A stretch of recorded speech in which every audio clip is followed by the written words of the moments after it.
Hello, my name is Rachel, and I am a mother who vlogs about what it's like to lose my son Isaiah to depression by suicide.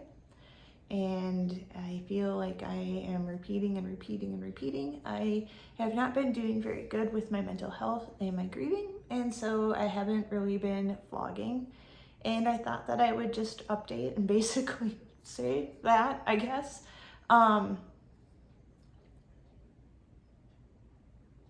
I'm trying to grow a little bit. I feel as though a lot of parents are doing a lot better than I'm doing. And at this point, they're giving me advice and encouragement and trying to help me. And some of them have,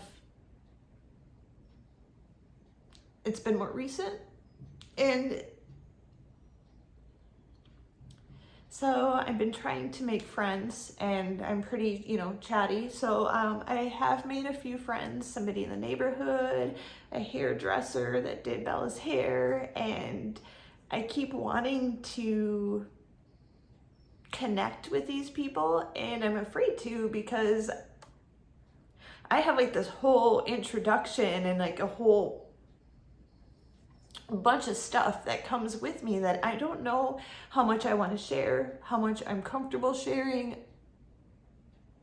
Everything makes me cry.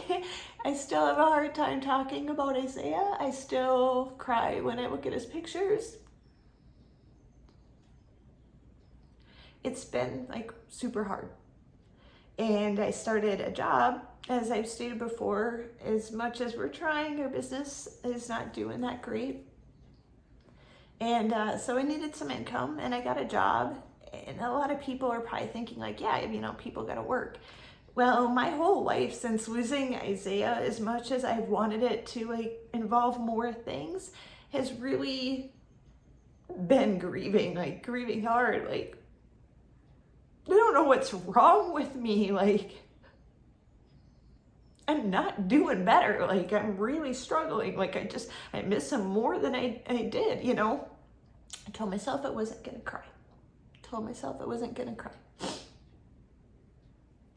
So I'm trying to make friends, and I got this job, and it's entry level. It doesn't make me feel very good about myself, but it was the only job I could get.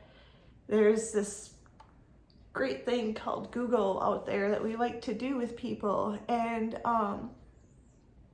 I don't exactly look like a very stable person that people want to hire. They don't know if I'm probably gonna stick around, if I'm gonna be able to handle the job, and shit, I don't know, maybe I can't. Like, my memory's gone, I can't focus on anything. Half the songs on the radio make me want to cry, and I don't know how to have a normal conversation with people because one of the number one questions that gets asked is, do you have kids? How many kids do you have? Like, how the hell do I answer that question? Like, yeah, I got 3. Oh, how old are they?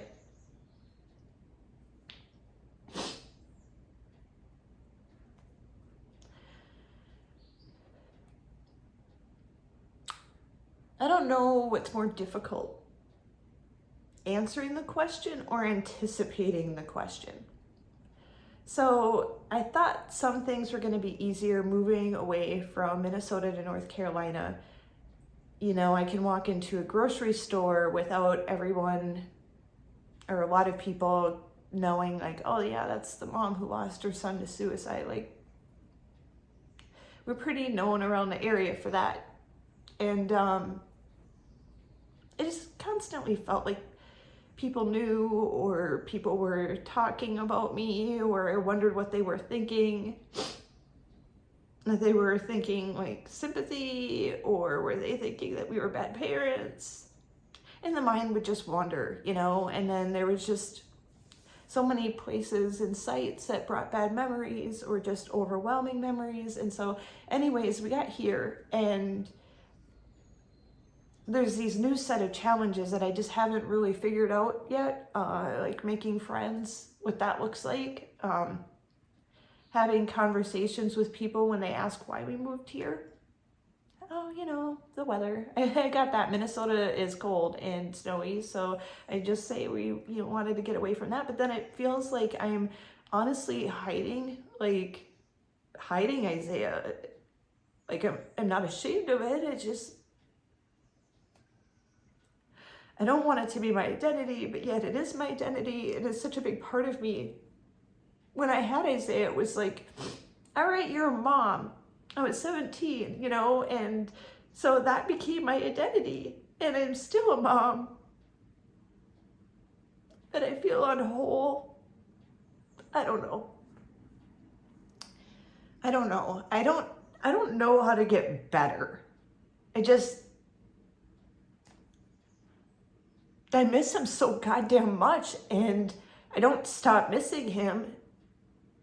And I cry and I ask him why every day. And I feel guilt and I feel shame. You know, I couldn't save my son. I still feel that. It's interesting, I guess, I don't know the right word to say, to look back in time. One of the things that I've been asked multiple times at my new job is about my tattoo. And every time I kind of freeze up, and I know I freeze up, and I obviously freeze up, but it's like every time I don't know what I'm going to say until it comes out of my mouth. And I say like, oh, it's my son's. The awkward uncomfortableness of that is like, people don't know what to say or how to respond. It's rather like change the subject or be awkward or say I'm sorry, get all teary-eyed themselves, which makes me even more, you know, and then I say something stupid like, oh, it's okay. Well, no, it's cat. It's not okay. Well,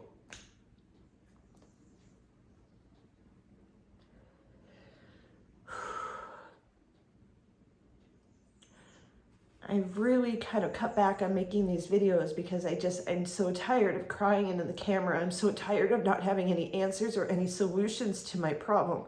My son is still not here. There's nothing I can do to fix that. Like, this is my life. What do I do with that? I love my family. I want to be there to support them. I want to be a good mom.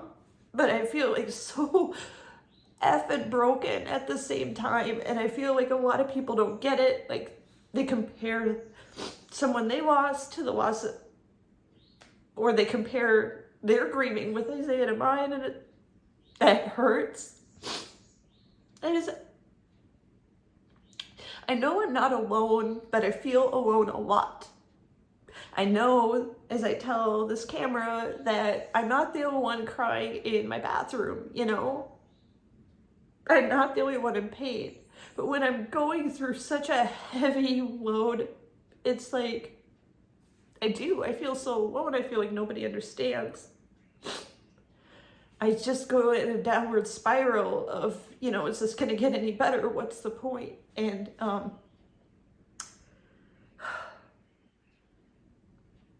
it's so stupid. Like, I sit here and talk about like it's okay to not be okay and be a good mental health advocate, and then at the same time I'm so ashamed to admit that like I'm struggling this hard, and I don't know, I like put this pressure on myself, like I've got to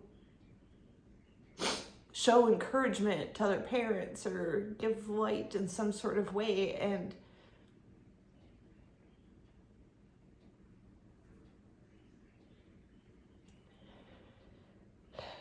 so I'm trying really hard to be a functioning, normal person, whatever that looks like. And it's been a little harder than I thought.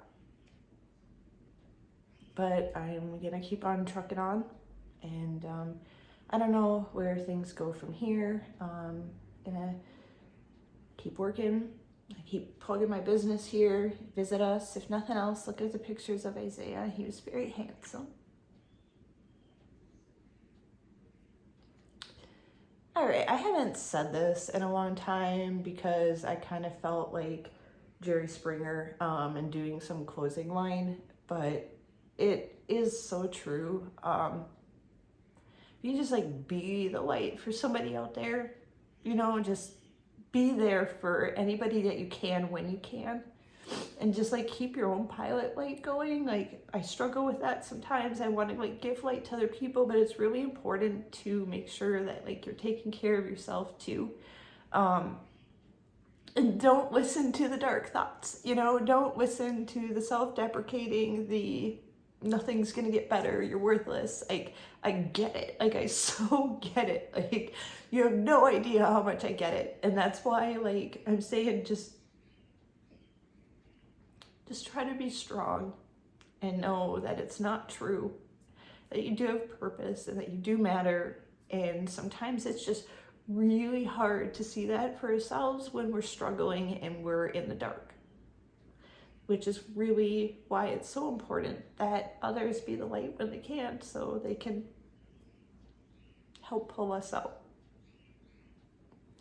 All right, I'm gonna try to do a happy, positive update next time. I keep telling myself that I'm not gonna be like crying into the camera, like I'm going to,